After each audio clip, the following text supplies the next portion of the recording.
capítulos empezamos con las principales. Ustedes deben de pensar que estas clases no son en gran detalle, sino que es más bien un modo de poder a ustedes estimular, porque hay que agregar y leer mucho. Empezamos con la hipoplasia pulmonar, que como ya conocen este término ustedes, hipo, ¿no es cierto?, que es disminución, y plasia es el desarrollo. ¿A qué se refiere? Es decir, pulmones pequeños, y refleja un desarrollo defectuoso. El problema está en el desarrollo. Con menor peso, volumen y también el número de asignos. Eso es lo que hay que contar para poder ver. Es muy importante entonces una alteración en el desarrollo y por suerte, como tenemos dos pulmones, ¿sí?, la cosa no es mortal, pero sí, o sea, va a traer problemas en la oxigenación de ese organismo, como podrán suponer, y se debe a anomalías que comprimen o impiden su expansión. La mecánica respiratoria se va a ver afectada tremendamente durante el periodo intrauterino. Y muchas veces esto viene aparejado con otras malformaciones. La más frecuente, por lo que se dice, es la hernia diafragmática congénita, el oligohidramnios y también la agenesia bilateral. ¿Sí? O sea, como siempre, la imagenología va a ser nuestro gran aliado y nosotros en esta parte vamos a ver, miren, aquí hay agenesia, totalmente. Aquí, fíjense, hay pequeños tejidos, ¿sí?, con todos los componentes, y aquí directamente solamente hay dos.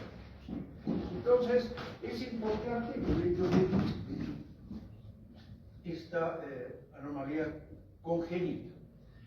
Luego pasamos a los quistes del intestino anterior, que están formados por un desprendimiento del intestino, de este intestino anterior, y suele localizarse ¿dónde? En el ilio o en la mitad del mediastino. ¿Sí? Los quistes broncogénicos que tienen como característica, ¿sí?, el patólogo es el que tiene que definir. Vean ustedes que aquí hay una mucosa. Lo lamento, pero miren este aparato, es decir, no define bien, pero ustedes imagínense, hay un epitelio de recubrimiento, que es un tipo, es decir, de bronquial, son los más frecuentes y nos permiten a nosotros llegar. Macroscópicamente, vean claramente este quiste broncogénico, ¿sí? Fíjense. Y radiográficamente nosotros vamos a poder ver esto, y también aquí en la mitad, en la parte del mediastino. Quería pedir a la señora esta que me lo traiga el puntero. ¿Alguien me puede ayudar? Jovencito, ven un ratito, por favor, dile que me dé el puntero. Se agarra, se encierra y chao. Un ratito, dale la vuelta, por favor.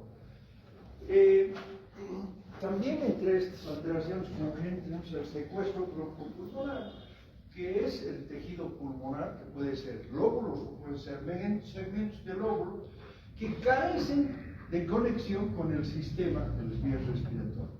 El aporte vascular deriva habitualmente o generalmente de la gran aorta, ¿sí?, o de sus ramas, en lugar de la arteria pulmonar. Y tenemos secuestros, ¿sí?, extralobulares, que son como estos. Extralobulares son externos a los pulmones y se producen en cualquier lugar del tórax o del mediastino.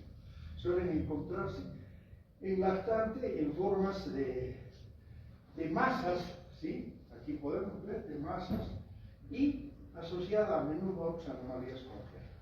Los secuestros Los secuestros intralobulares estamos viendo aquí, o sea, están dentro del parénquima, surgen dentro del parénquima pulmonar, aparecen habitualmente en niños mayores en forma de, es decir, una infección localizada o bronquiectasia. Pasamos a otra otra entidad muy importante de lo que es la patología pulmonar, es la atelectasia, y representa una expansión pulmonar neonatal incompleta o, como consecuencia de la primera, se produce un colapso de un pulmón previamente insuflado. ¿Sí? Es decir, una atelectasia significa, desde el punto de vista fisiopatológico, una reducción sustancial en la oxigenación y predispone a las infecciones de los pulmones. Los recién nacidos tienen atelectasia completa, mientras que los que nacen vivos con respiraciones débiles expanden, o sea, llegan a expandir los pulmones de forma incompleta y desarrollan atelectasias clínicas. Las causas más frecuentes, tomen en cuenta, los niños prematuros, es decir, en tiempo muy breve, ¿sí? La lesión cerebral perinatal, las malformaciones del sistema nervioso central y la famosa hipoxia intrauterina. En el examen macroscópico nosotros vamos a observar que los pulmones están más pequeños, fíjense aquí, de un color azul y pues si no hay aire no van a crepitar. Necesitamos palpar los pulmones para ver. Y desde el punto de vista microscópico, ustedes lo que van a observar son espacios alveolares en el área comprometida, son más pequeños, ¿sí? Y los tabiques entre alveolo y alveolo son muy gruesos, fíjense ustedes, y algunos contienen, como estos, algunos contienen un líquido proteináceo con pocas escamas epiteliales y también podemos ver el mecón. La atelectasia adquirida se clasifica en tres tipos. Primero, la de reabsorción. Esto se produce tras la absorción completa de las vías respiratorias y la resorción del oxígeno en los alveolos situados en una posición, podríamos decir, más declive. Las causas son las secreciones excesivas, por ejemplo, los tapones mucosos, es decir, los tapones de moco, que son muy abundantes en el recién nacido, ¿sí? La presencia de un cuerpo extraño, están viendo aquí, en la tráquea, están viendo ¿sí? Es un cuerpo extraño, de cualquier índole. Tal vez los más frecuentes son esas taquinas o bolitas con las que juegan los niños, sin querer se introducen, y aquí tenemos, ¿no? ¿Sí? O también puede ser las neoplasias bronquiales. El mediastino característicamente se va a desplazar hacia el pulmón atelectásico. ¿Sí? La siguiente, ya que me vas a dar una manito, gracias. La segunda variedad por compresión, cuando el espacio pleural se expande o es ocupado por algún líquido, por ejemplo, derrame por insuficiencia o neoplasias cardíacas, ¿sí? O por la sangre. Por ejemplo, hay en esa región algún aneurisma que se rompe y sale la sangre. O del aire también puede ser, podemos ver en algunos casos, es decir, el famoso neumotórax. El mediastino se aleja del pulmón atelectásico, en este caso. Y la tercera variedad por contracción, cuando los cambios fibróticos locales, ¿sí?, o generalizados en el pulmón o la pleura, impiden esa mecánica de expansión. La siguiente, por favor. El edema de pulmón, otra entidad súper importante, súper frecuente, ¿sí?, en este órgano, que tiene una fisiopatología en cuanto al equilibrio, en cuanto a la homeostasis es decir, del líquido, que es muy delicado, y se debe a un aumento de la presión hidrostática. ¿Se acuerdan que hemos llevado en el tema edema? Para que recuerden ustedes. O de la permeabilidad de los capilares, por una lesión ya sea en la pared endotelial o también puede ser en la pared de los mismos alvéolos. Independientemente de la causa, los pulmones van a tener un aspecto, aquí los tienen a los dos pulmones, se hacen pesados, o sea, por supuesto están aumentados de volumen, están húmedos, dan esa sensación por el brillo que presentan, con una acumulación de líquido en la zona en declive. La siguiente. Dentro de la clasificación, ¿sí? O sea, de formas de edema, tenemos el edema hemodinámico, el aumento de la presión hidrostática en la insuficiencia cardíaca, la sobrecarga de volumen, la obstrucción de la vena pulmonar también puede provocar. Dentro de la reducción de la presión oncótica, es la otra presión, ¿se acuerdan? Para que no salgan las proteínas, nuestro organismo maravillosamente las atrae.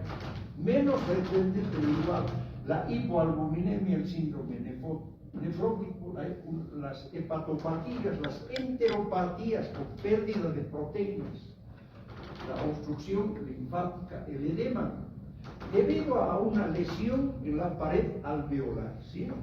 La lesión directa, por ejemplo, las infecciones, una neumonía bacteriana, los gases inhalados, ¿sí? La aspiración de líquido. En esto de los gases inhalados, en estos alborotos que a veces hay, muchas veces el gas lacrimógeno, es decir, cae tan cerca que puede provocar uno de estos eventos agudos, ¿sí? La aspiración de líquido, ¿sí? Gástrico o estos pseudoahogamiento, la radiación, y una lesión indirecta, hablamos de la septicemia, relacionada también con la transfusión de sangre, es un peligro eso. Luego las quemaduras, los fármacos y sustancias químicas, una gran variedad, el estado de shock, traumatismo y el edema de origen desconocido, también lo tenemos, ¿sí? Es decir, por ejemplo, en las grandes altitudes, nosotros podemos ver eso. Hay que tomarlo en cuenta, ¿sí? Cuando a veces nos llega a urgencias. Uno de estos casos hay que pensar que la altura, por los problemas del contenido de oxígeno, puede haber esta alteración. Y el neurógeno, que es un traumatismo del sistema nervioso central. Esto lo tienen ustedes en los distintos libros y hay que conocerlo. ¿Sí? La siguiente. Bueno, el edema del pulmón, desde el punto de vista histológico, nosotros vemos los espacios que debían estar, ¿no es cierto?, llenos de aire.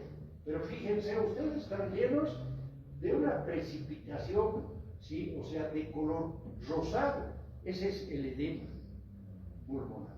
El edema pulmonar también tiene, es decir, una gran ingurgitación de sus vasos, están repletos, llenos de eritrocitos. Pero además de eso, el edema no solamente es intraalveolar, sino en los espacios entre alveolo y alveolo, ¿sí? Con la congestión crónica, los pulmones se vuelven de un color marrón y firmes. Hay una induración de lo marrón, así le llaman, debido a una fibrosis intersticial y a los macrófagos que están cargando. En sus espaldas, digamos, es hemosiderina, que son las células, recuérdenlo ustedes, de la insuficiencia cardíaca. ¿Sí? Cargando hemosiderina, los macrófagos, no se olviden. Además de alterar la función respiratoria normal, el edema predispone a que, si hay una mala circulación y la distribución de líquidos, obviamente es a la infección, que es lo que más temen mis colegas que tratan estos casos. ¿Por qué? Porque hay, es decir, un gran peligro. Entonces, claramente ustedes están viendo este precipitado de color rosado porque se tiñe con la eosina, por eso veo. Y algunos espacios que sí conservan, es decir, alguna cantidad de aire. Así, por favor. Vamos a entrar a una entidad sumamente importante y que es decir, muy peligrosa en lo que se refiere a la salud de un individuo. Y es la lesión pulmonar aguda o síndrome de dificultad respiratorio, que se abrevia SDRA, de dificultad. La D se puede traducir como dificultad o también como distrés, aunque es un término más norteamericano ese, pero vale la pena, ¿no? La lesión pulmonar aguda, que es el EPA, se caracteriza por una hipoxemia. Ya conocen ese término. Hipo es disminuido, hipoxemia es oxígeno, ¿sí? Se caracteriza por una hipoxemia brusca e infiltrados inflamatorios en el pulmón.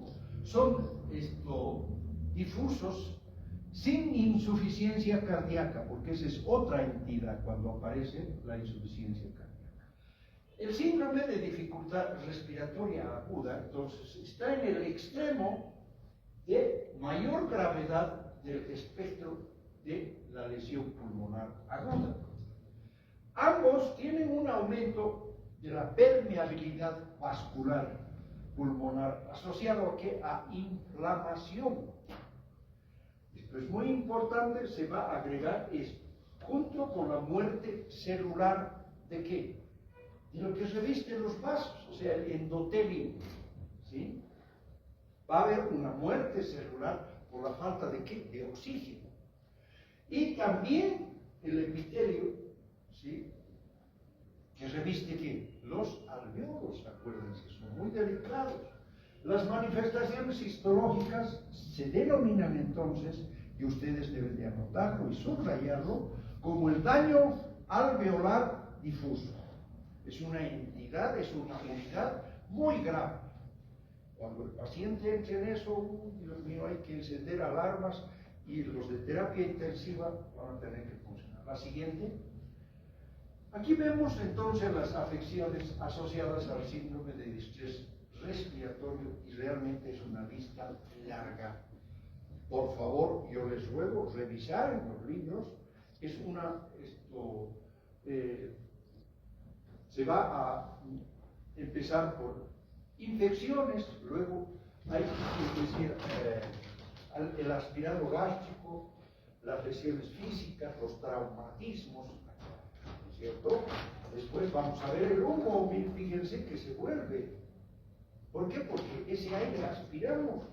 ¿Sí? La lesión química, la sobredosis de algunos medicamentos, el ácido acetilsalicílico, la sobredosis de barbitúricos, el paracat, por ejemplo, el paracat es una sustancia para eliminar algunas plagas de insectos, la lesión pulmonar asociada a una transfusión, no se olviden, es grave, es problema con el pulmón.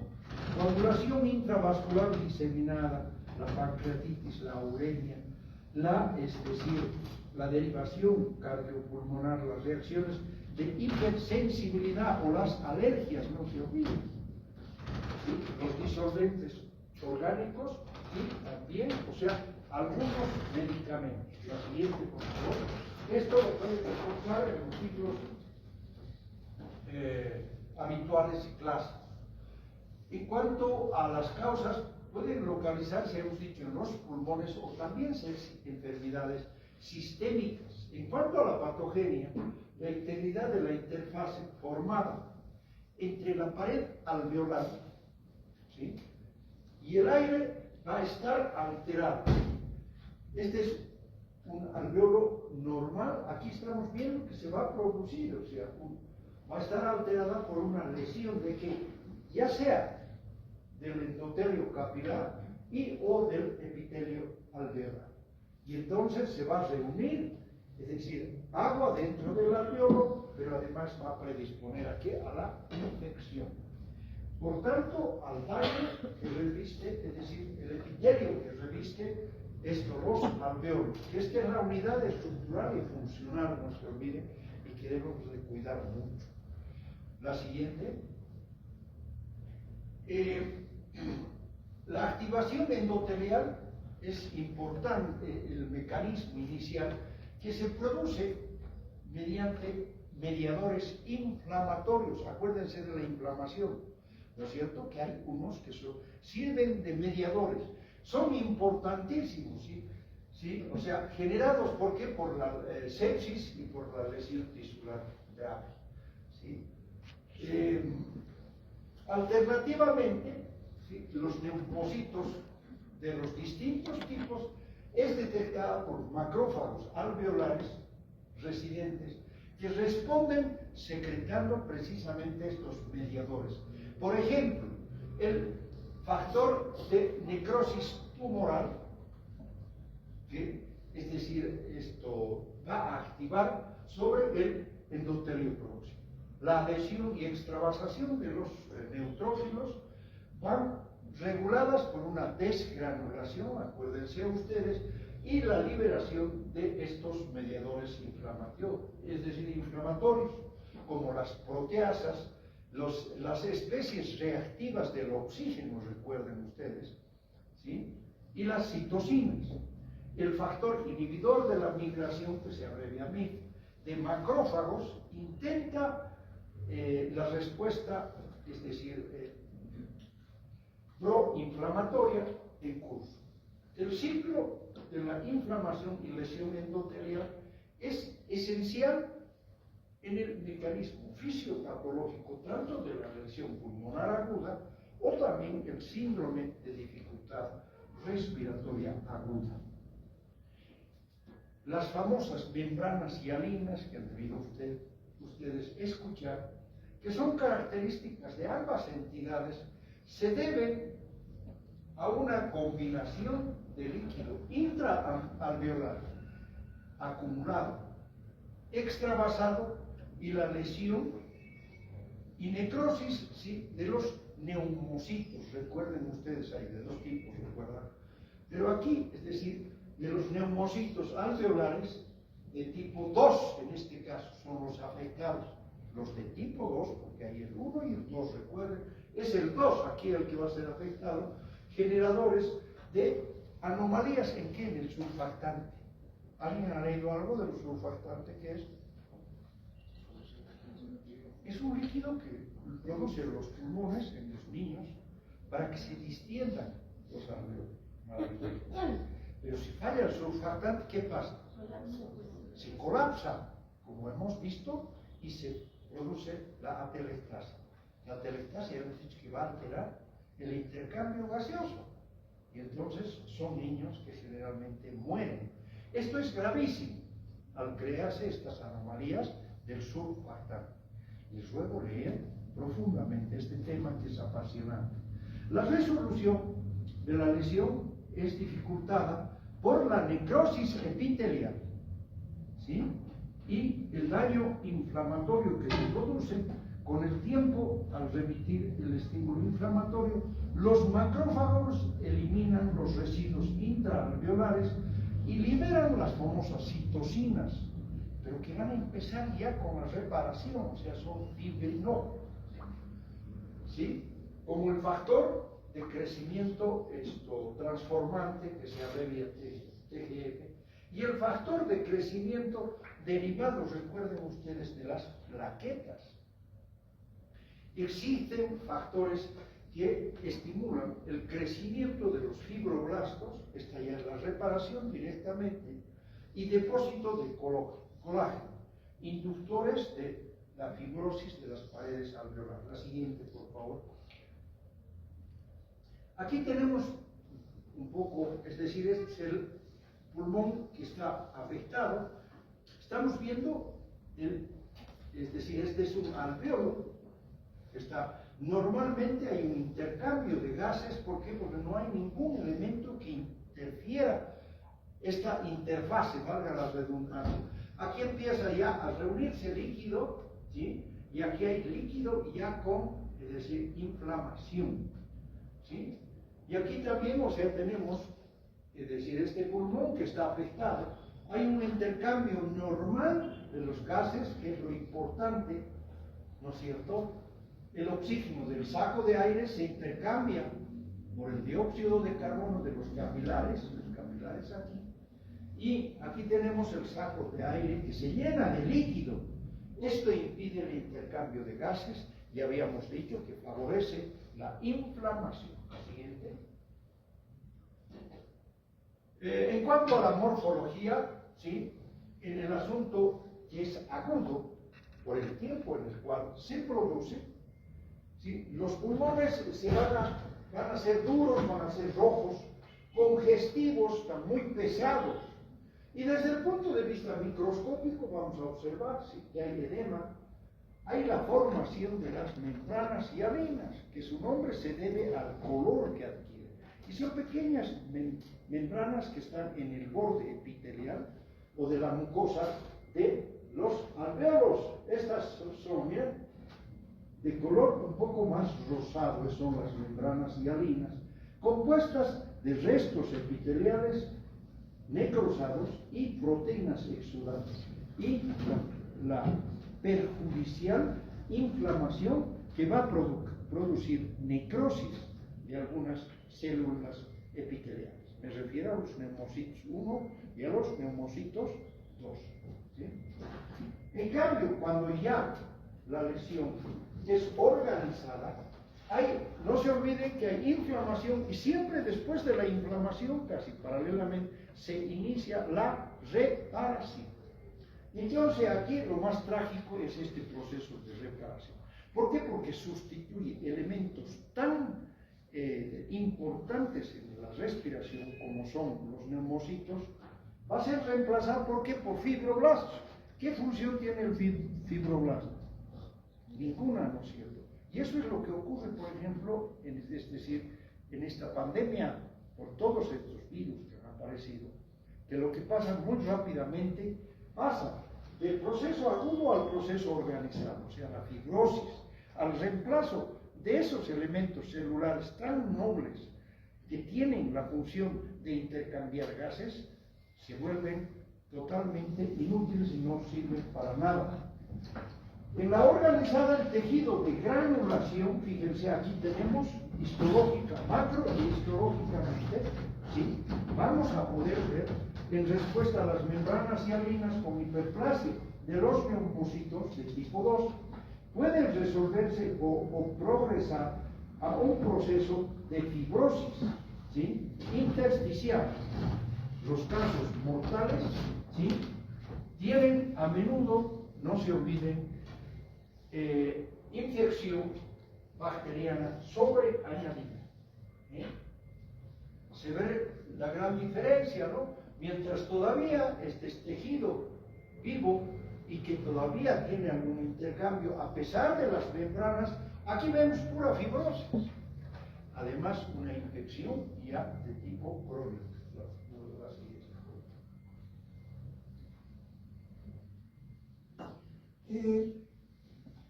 Hay otra entidad que La NIA, que es una entidad clínico-patológica, es decir, usada para describir una lesión pulmonar aguda generalizada de origen desconocido, a menudo con una evolución grave. La mortalidad es del 50%, o sea, de 50 pacientes, 50 de ellos padecen de esto y suele producir, ¿sí?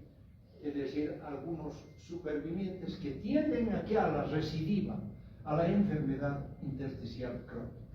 Las enfermedades pulmonares obstructivas restrictivas es otro grupo de enfermedades, son crónicas, infecciosas, difusas, se clasifican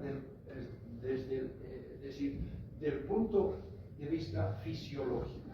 En lo siguiente, enfermedad obstructiva es un grupo gigante, ¿sí? De pacientes con un aumento de la resistencia al flujo aéreo a cualquier altura, ¿sí? de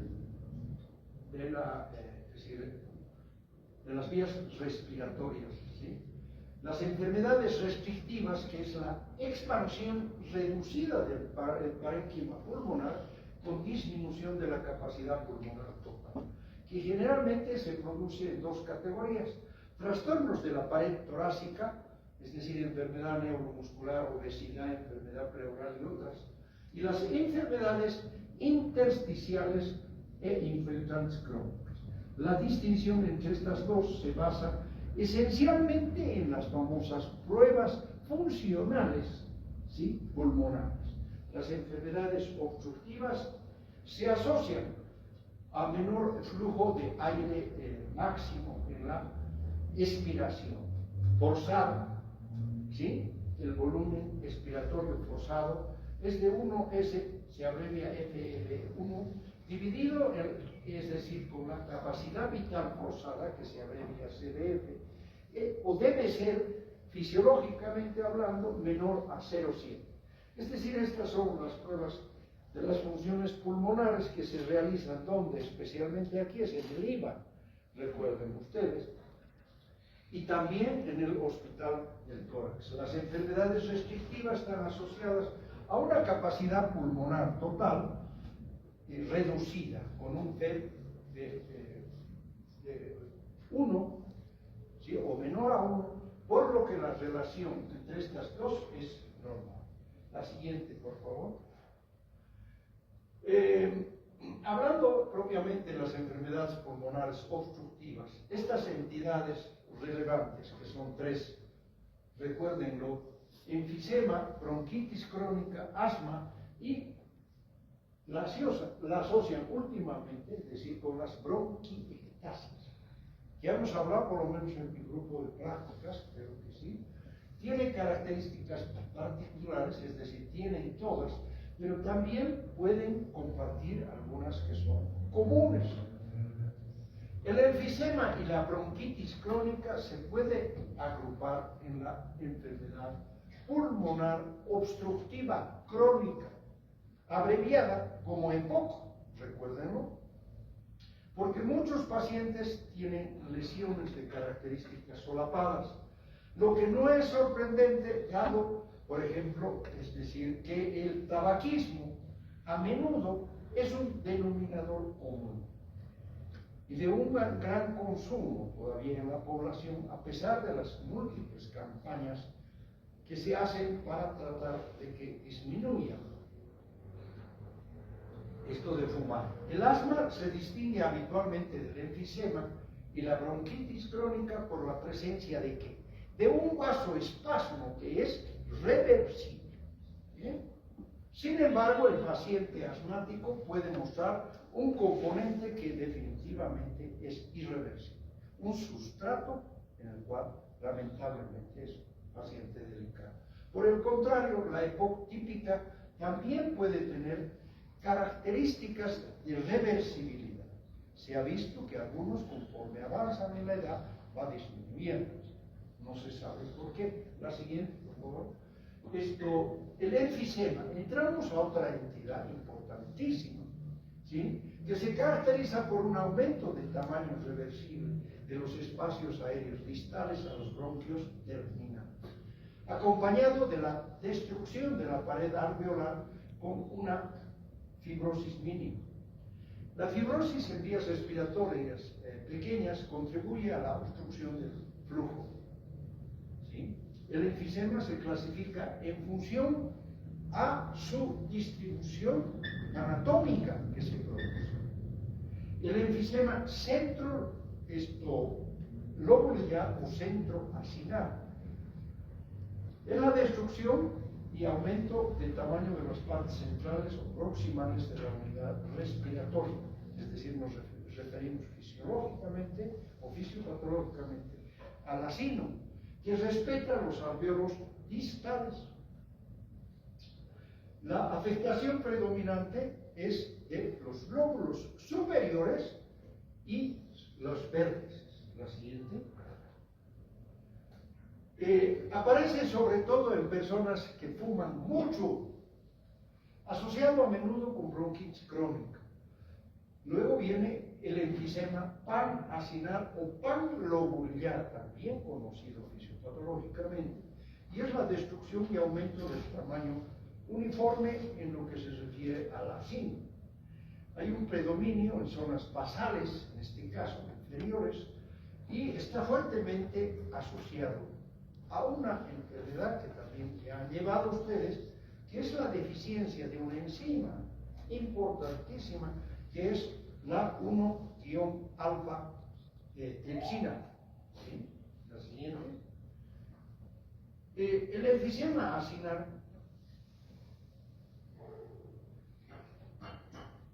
distal, que es conocido también como paracetal, Por su anatomía, o sea, afecta sobre todo el signo distal, habitualmente cerca de la pleura y adyacente a cicatrices o fibrosis. Con frecuencia, la lesión subyacente, es decir, se produce con frecuencia a una lesión subyacente a neumotórax espontáneo que a veces se produce en las vías respiratorias. Aumento de tamaño del espacio aéreo con un proceso de fibrosis, enfisema irregular. Hay una afectación acinar irregular asociada, vuelvo a repetir, a un proceso de cicatriz que se haya producido. La mayoría de los casos son asintomáticos y sin relevancia desde el punto de vista clínico. La morfología, es decir, con la enfermedad difusa, los pulmones pueden hacerse con el tiempo voluminosos y, es decir, tratar de cubrir, es decir, con su superficie el corazón. Microscópicamente vamos a tener que los espacios alveolares están aumentados de tamaño y separados por tabiques, ¿sí?, finos. Los capilares septales están comprimidos y sin sangre. La ruptura de la pared alveolar puede producir espacios aéreos, por supuesto, más grandes y llegar a formar algunas vesículas, o también conocidas como bulas, que lamentablemente por este aparatito tan maravilloso que no resuelve nada, ustedes no pueden ver, pero aquí macroscópicamente, ¿sí?, esta parte, ¿sí?, están como pequeñas ampollas que podemos ver en la superficie de los pulmones. ¿Sí? La siguiente. Otras formas de enfisema. Para concluir el tema, debemos decir que hay una hiperinsuflación compensadora del pulmón restante después de la pérdida del parénquima pulmonar. Por ejemplo, una lobectomía quirúrgica sin destrucción de la pared septal. Luego tenemos una hiperinsuflación obstructiva debida a la obstrucción subtotal de la vía respiratoria, la que crea un mecanismo de válvula, ¿sí?, de bola, que admite aire en la inspiración, pero que atrapa el aire respirado. ¿Sí? Ese es el mecanismo de válvula. No se olviden, es en la obstructiva. El enfisema bulloso es un término aplicado por la presencia de vesículas o bullas subpleurales, además. Es decir, que van a medir más de 1 centímetro en estado distendido, potencialmente presentes en cualquier forma de enfisema, recuérdenlo, y que en ocasiones se rompe, generando en muchos casos, ¿sí?, un neumotórax. ¿Sí? El enfisema intersticial, que refleja la entrada del aire, y, es decir, en el tejido conjuntivo del pulmón, el mediastino y los tejidos subcutáneos, habitualmente por desgarros alveolares, tras un fenómeno de elevación muy rápida de la presión intraalveolar. Por ejemplo, al toser en un contexto de obstrucción bronquiolar. La siguiente. Pasamos, por último, este tema programado para esta clase, y vamos a hablar de la bronquitis crónica, una entidad patológica muy frecuente por los diversos factores que ustedes van a poder ver, y se define aquel paciente que tiene una tos persistente con producción de esputo durante por lo menos 3 meses y al menos 2 años consecutivos. Esta es una definición clínica, por supuesto, ¿sí?, sin ninguna otra causa identificada. Se sitúa en el extremo expuesto, es decir, en el extremo opuesto del espectro de las enfermedades pulmonares, es decir, obstrucción crónica, o sea, la COPD, en relación con el enfisema. La mayoría de los casos se ubican en un punto intermedio del mismo, con características de ambos cuadros. La bronquitis crónica a largo plazo induce, por supuesto, fisiopatológicamente hablando, a una disfunción pulmonar aguda. En algún momento se agudiza esto. El cor pulmonar crónico, es decir, el cor pulmonar también puede ser producido, inclusive se puede llegar a la insuficiencia cardíaca, ¿sí? O displasia del epitelio respiratorio. Como es una enfermedad crónica, larga, en muchos casos, el epitelio ese puede tener una conversión o se puede transformar en un epitelio maligno y que puede dar origen al cáncer también, ¿sí? En cuanto a la morfología, o sea, vamos a encontrar una hiperemia y un edema característico en la mucosa, ¿sí?, pulmonar. Va a haber secreciones mucinosas, esto es lo más característico, la gran cantidad de moco que el paciente va a estar expectorando permanentemente y que llenan las vías respiratorias. Por lo tanto, desde el punto de vista de la estructura, es decir, la morfología, va a haber una hiperplasia de las glándulas mucosas. Es la manera de defenderse de nuestro sistema respiratorio. Lo mismo que el sistema digestivo. ¿Qué va a hacer? Va a haber una gran proliferación de estas glándulas con una gran producción de moco, no se olvide. ¿Sí? Va a haber una inflamación y fibrosis bronquiolar y se puede producir, es decir, fenómenos de metaplasia escamosa y displasia también, displasia, acuérdense de estos términos, ya los han llevado y ustedes lo saben, no les voy a recordar más que solamente el de metaplasia, transformación de un epitelio adulto en otro epitelio adulto. ¿Por qué? Por las condiciones adversas. Hay epitelios que resisten más que otros, ¿no es cierto? Y la displasia, acuérdense, es una alteración ¿en qué? En el desarrollo. Eso, cuidado, puede ir también hacia el cáncer. Por eso el gran peligro de esta situación, ¿no? Y aquí tenemos un poco, es decir, este epitelio, donde vamos a tener una gran inflamación, va a haber una gran congestión, va a haber estas células cilíndricas con el núcleo basal y vamos a poder ver estas alteraciones de metaplasia, también de displasia. Una gran proliferación de las glándulas, se llama la tensión desde el punto de vista histológico. La siguiente cosa. En cuanto a la patogenia, debemos decir que la irritación crónica de estas vías por sustancias, es decir, que van a lastimar especialmente el humo de tabaco y el mecanismo patogénico dominante, es decir, además de dañar el epitelio, el tabaco y otras sustancias inhaladas por este humo, ¿sí?, va a interferir en la acción de los cilios. Acuérdense, otra maravilla que Dios nos dio, ¿sí?, son esos cilios que van como barriendo, ¿no es cierto?, del epitelio respiratorio. Es decir, va a haber una tendencia a su desaparición en este problema crónico. Va a haber, es decir, dificultando la eliminación del moco y los microorganismos infecciosos. Es una manera de defenderse, ¿no es cierto? Y los irritantes van a causar ¿qué cosa? Una hipersecreción de moco, ¿sí?, con hipertrofia de las glándulas mucosas, en estímulo de mediadores inflamatorios como la histamina, ¿no es cierto?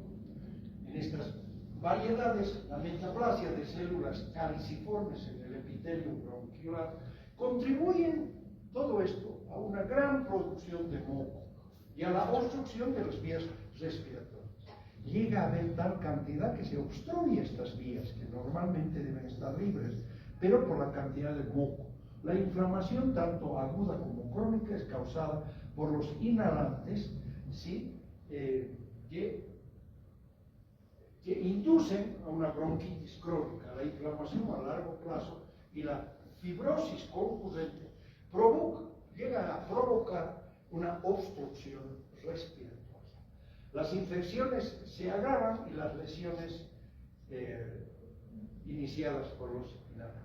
En cuanto a la clínica, es bueno aprender siempre, ustedes no somos morfólogos, El patólogo ya que sabe enseñar les va siempre a complementar, porque ustedes tienen que saber algo de clínica.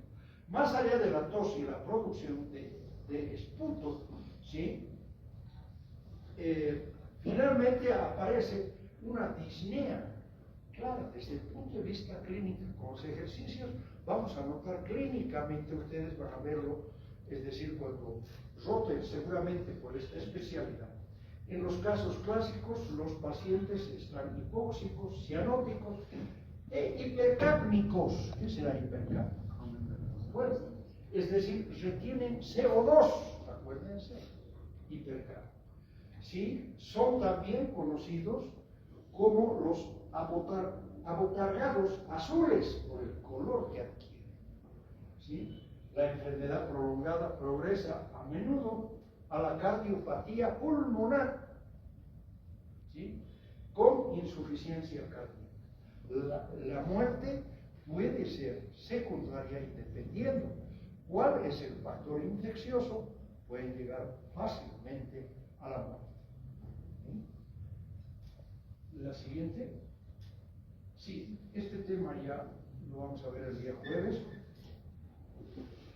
pero se los anticipo y muchas gracias por su presencia y por su esfuerzo. ¿Sí?